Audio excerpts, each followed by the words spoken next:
नमस्कार। पहली क्लास में मैंने गवर्नमेंट के बारे में बात किया था।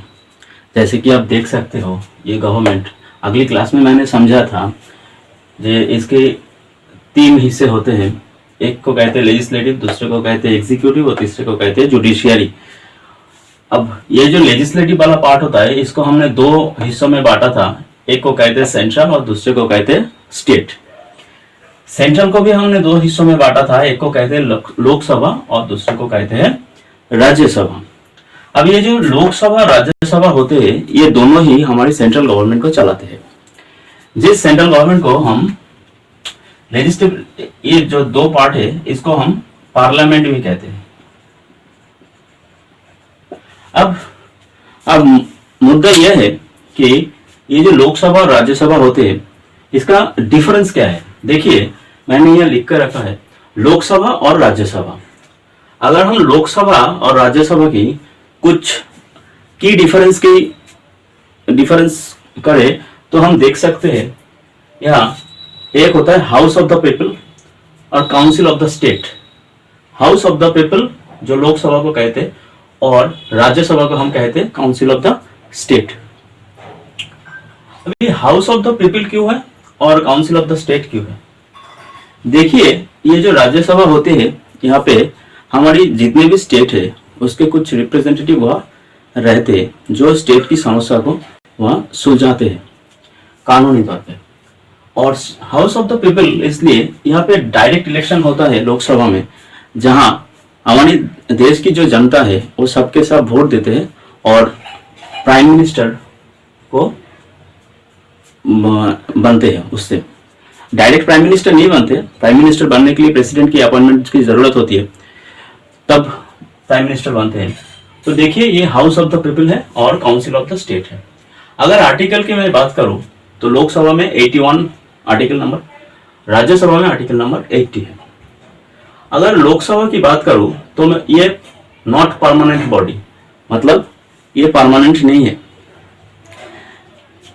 क्योंकि अगर 5 साल में देश में कोई भी ऐसी आपत्तिजनक बात हो गई जिससे लोकसभा की जो कैबिनेट मिनिस्टर है उसको गिराना पड़ा तो ये गिरा सकते हैं, इसलिए नॉट परमानेंट बॉडी है। लेकिन ये जो राज्यसभा होती है ये पूरा परमानेंट बॉडी होती है।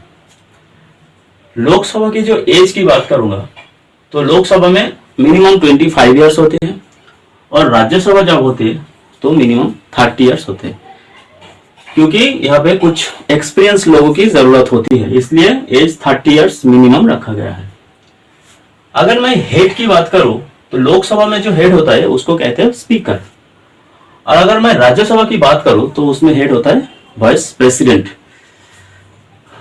और देखिए अगर मैं पोजीशन की बात करूं तो लोकसभा में लोअर हाउस होते हैं जिसको लोअर हाउस कहते हैं।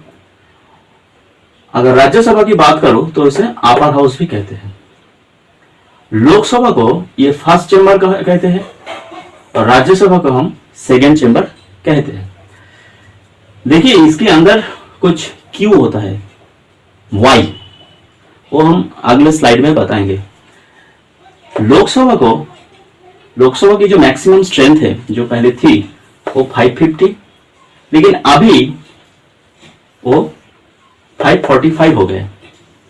राज्यसभा की जो पहली मैक्सिमम स्ट्रेंथ था वो 250 है, करंट अब 245 हो गया है। इलेक्शन की अगर मैं बात करूं तो लोकसभा में मैंने पहले ही कहा था कि डायरेक्ट इलेक्शन होता है, लेकिन राज्यसभा में इनडायरेक्ट इलेक्शन होता है, ये एमएलए के द्वारा होता है, राइट। अगर लोकसभा की मैं टेन्योर की बात करूं कितने समय तक ये चलता है तो 5 इयर्स चलता है। अगर राज्यसभा की बात करूं तो ये 6 इयर्स तक चलता है। इसके भी कुछ डेटा है जो मैं राज्यसभा जब अगली पूरी की पूरी राज्यसभा जब पढ़ूंगा तो उसमें मैं बहुत ढंग से इसको कवर करूंगा, क्यों राज्यसभा बना, क्यों लोकसभा बना, ये सब के सब मैं उसमें बात करूंगा। अब देखिए लोकसभा के पास इंट्रोड्यूस करने के लिए जो बिल होता है, देखिए 3 तरह की बिल होता है। एक होता है मनी बिल, ऑर्डिनरी बिल और फाइनेंशियल बिल। देखिए जो मानी बिल की हिस्सा होता है वो लोकसभा में होती है, लोकसभा ही इसकी गारंटी लेते हैं। राज्यसभा में सिर्फ 14 दिन के लिए अगर कोई अमेंडमेंट करना हो, अमेंडमेंट की मतलब अगर लोकसभा ने कुछ पास कर दिया और उसमें कुछ बदलाव लाना हो तो उसकी कुछ सजेशन राज्यसभा दे सकते हैं।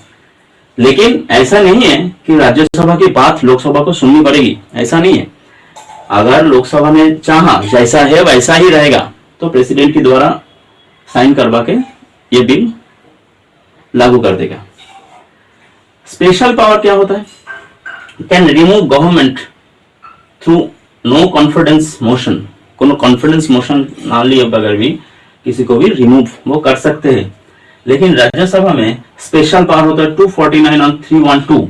ये 249 और 312 ये मैं बहुत बारीकी से समझाऊंगा। Make laws on state list, जिसमें लॉ मेकिंग की प्रोसेस होता है स्टेट लिस्ट के अंदर। Can create AIS, all India service, जो IAS IPS बनते हैं उसकी क्रिएशन भी राज्यसभा के द्वारा होता है। रिप्रेजेंटेशन पॉपुलेशन बेस्ड रिप्रेजेंटेशन है, स्टेट बेसिस रिप्रेजेंटेशन है, फेडरल प्रिंसिपल है। देखिए पॉपुलेशन बेस इसलिए है, ये लोग डायरेक्ट पॉपुलेशन से ही जुड़े होते हैं। लेकिन राज्यसभा स्टेट की जो बेसिक मुद्दा होता है उसमें कानूनी जो सलाह देना पड़ता है या कानूनी जो अमेंडमेंट करना पड़ता है वो सब के सब राज्यसभा के अंदर होता है। तो आज इतना ही। अगली स्लाइड में मैं बात करूंगा क्यों राज्यसभा बना, कैसे बना, उसका हिस्टोरिकल बैकग्राउंड क्या है, तो आप समझेंगे धीरे धीरे। तो आज के लिए इतना ही, धन्यवाद।